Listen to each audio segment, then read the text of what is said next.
mirant com els malabaristes juguen amb unes pilotes. Si un li passa 3 pilotes amb una força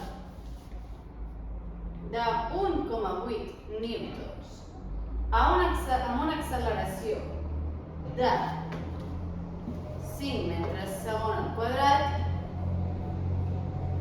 quina és la massa d'una pilota?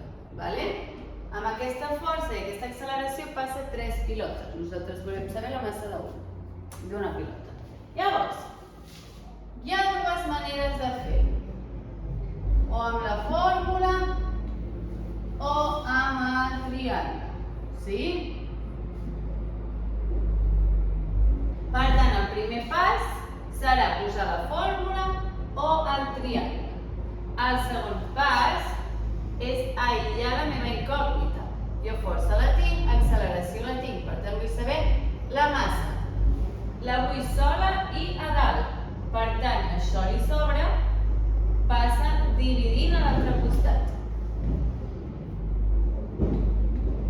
Aquí directament tapo massa i em queda força entre acceleració. Estem en el mateix punt. Ara ja seguim tot igual. Força, 1,8 newtons. Acceleració, 5 metres segons al quadrat. I això em dona 0,36. Com estem en unitats del sistema internacional, quilos. Aquí mateix s'hauria de fer.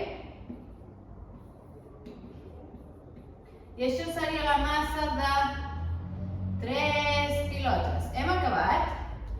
No hem acabat. Per tant, l'enunciat em demana la massa d'una pilota.